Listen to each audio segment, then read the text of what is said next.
فاتحة. اللهم صل على محمد وعلى محمد.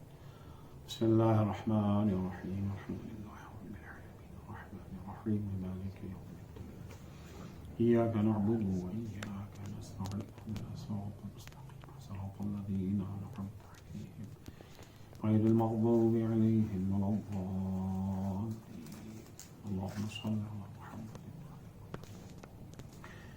لا حول ولا قوة إلا بالله العلي العظيم.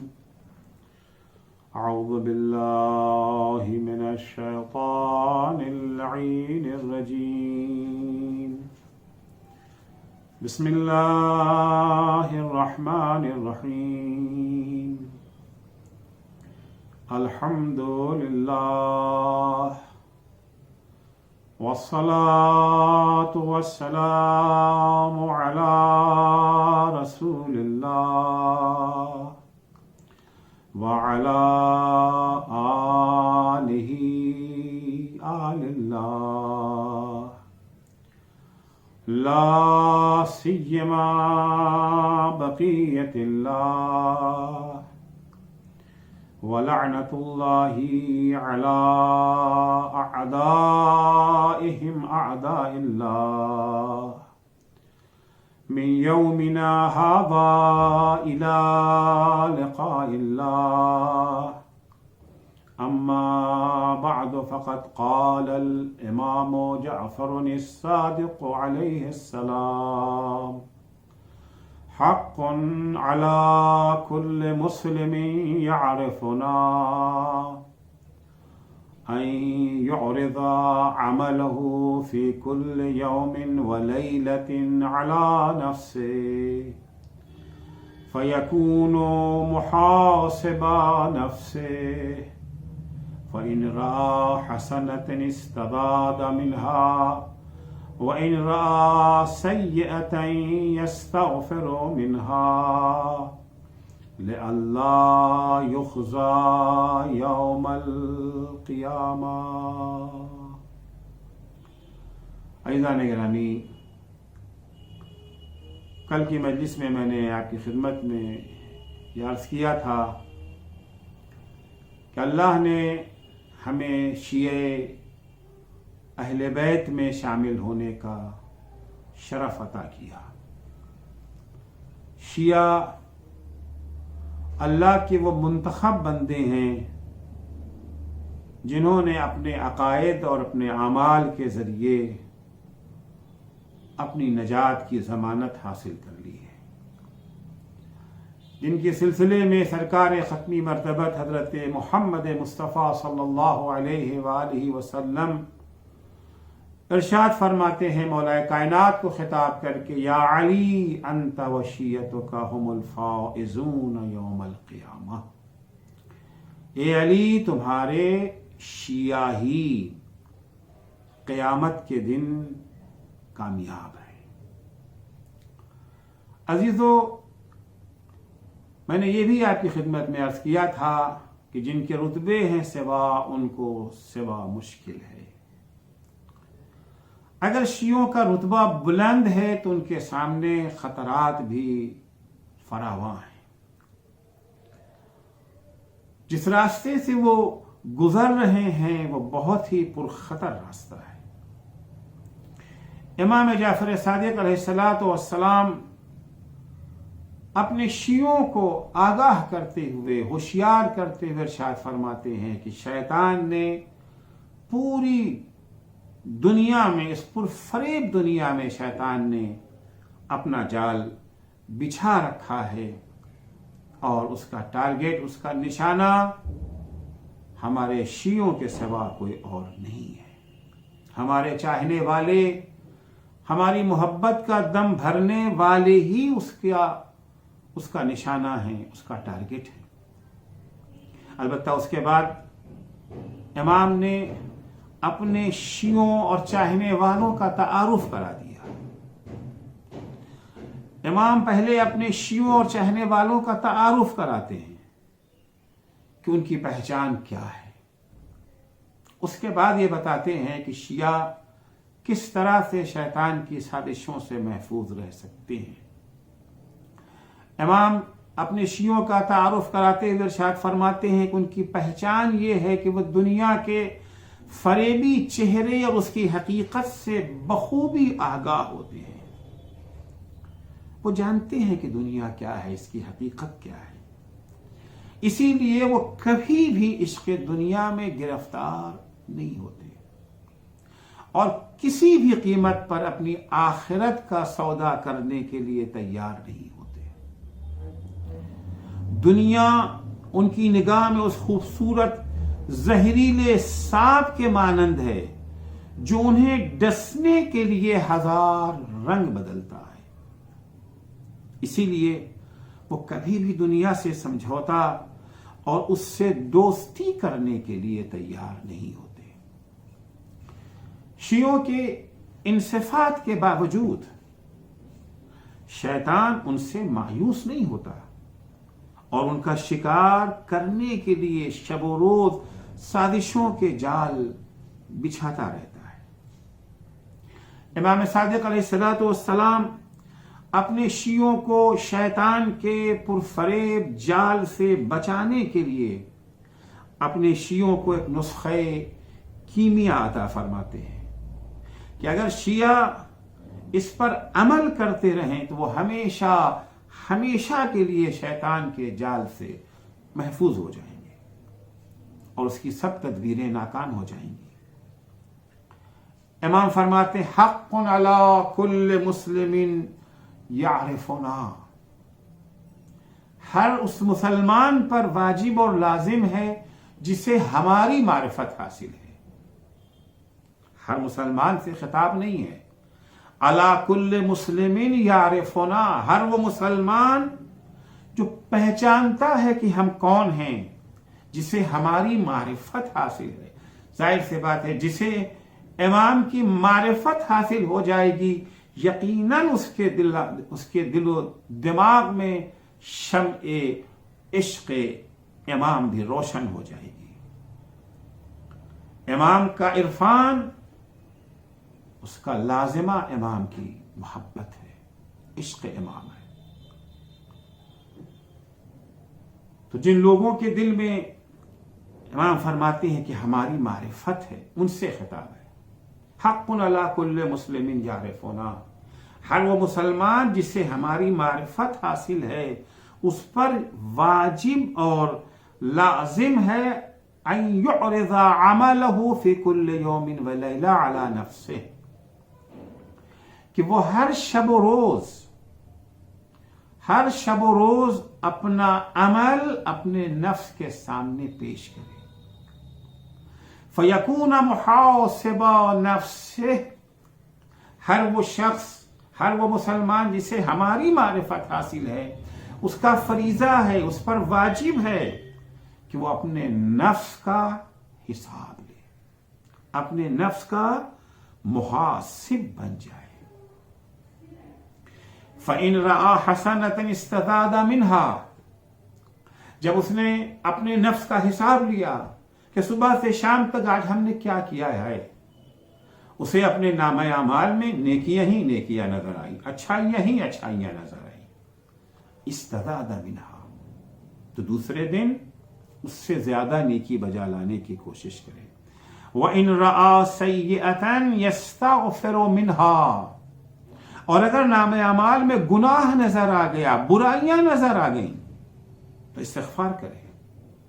لِأَلَّا يُخْزَى يَوْمَ الْقِيَامَةِ، تاکہ اسے قیامت کے دن ذلیل و رسوا نہ کیا جائے۔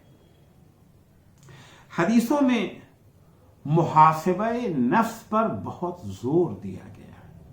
اگر شیطان کے جال سے بچنا چاہتے ہیں، کیونکہ شیطان نے بہرحال ہمیں شکار کرنے کے لیے اپنا جال بچھا رکھا ہے، اور عرض کیا کہ اس کا نشانہ اور کوئی نہیں ہے، اہل بیت کے چاہنے والے ہیں، اہل بیت کے محب ہیں، انہیں وہ جو ہے نشانہ بنانے کی کوشش کر رہا ہے۔ اس سے بچنے کے لیے محاسبہ نفس پر حدیثوں میں بہت زور دیا گیا ہے، اور علماء اخلاق نے بھی اس پر مفصل بحث و گفتگو فرمائی ہے۔ امام صادق علیہ الصلوۃ والسلام نے بھی